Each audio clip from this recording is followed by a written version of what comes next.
ഇന്നലെയാണ് ഞാൻ അറിഞ്ഞത് അപ്പുവിന് പൂച്ച മാന്തിന്ന്. ഇപ്പൊ എങ്ങനെയുണ്ട്? ഈ പിള്ളേരോട് എത്ര പറഞ്ഞാലും കേക്കത്തില്ല ചേച്ചി. പൂച്ചയും പട്ടിയൊക്കെ പിടിച്ചാ കളിക്കുന്നേ. നന്നായി മുറിഞ്ഞോ? എവിടെ നോക്കട്ടെ. ഇല്ല ചേച്ചി, ചെറുതായിട്ട് നഖം കൊണ്ടതാ. പിന്നെ ഒരു ധൈര്യത്തിന് ആശുപത്രി പോയി ഇഞ്ചക്ഷൻ എടുത്തുന്നേ ഉള്ളൂ. മിനിഞ്ഞാന്നല്ലേ ആശുപത്രിയിൽ പോയി ഇഞ്ചക്ഷൻ എടുത്തേ? ഇന്ന് 3ാമത്തെ ദിവസമല്ലേ? ഇന്ന് വാക്സിൻ എടുക്കാൻ ഡോക്ടർ പറഞ്ഞിട്ടുണ്ടോ? അതെ, ഡോക്ടർ 3ാമത്തെ ദിവസം വന്ന് വാക്സിൻ എടുക്കാൻ പറഞ്ഞിരുന്നു. പക്ഷെ അത് നിർബന്ധമുണ്ടോ?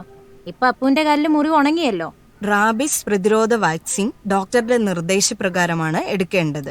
മുറിവിന്റെ തീവ്രത അനുസരിച്ച് ഇമ്മ്യൂണോഗ്ലോബുലിൻ, IDRV എന്നിവ സ്വീകരിക്കേണ്ടതായി വരും. പിന്നീട് ഡോക്ടർ പറയുന്നതനുസരിച്ച് വാക്സിൻ 3, 7, 28 എന്നീ ഇടവേളകളിൽ കൃത്യമായി സ്വീകരിക്കേണ്ടതാണ്. ശരി ചേച്ചി, ഇന്ന് തന്നെ പോയി വാക്സിൻ എടുക്കാം. റാബിസിനെ ഒരിക്കലും നിസ്സാരമായി കാണരുത്. പ്രതിരോധ വാക്സിൻ കൃത്യമായി എടുത്താൽ മാത്രമേ റാബിസ് പ്രതിരോധം ഫലപ്രദമാവുകയുള്ളൂ. അതിനാൽ ഡോക്ടറുടെ നിർദ്ദേശപ്രകാരം മാത്രം വാക്സിൻ കൃത്യമായി എടുക്കുക. ഉറ്റവരെ കാക്കാം. പേവിഷത്തിനെതിരെ ജാഗ്രത തുടരാം.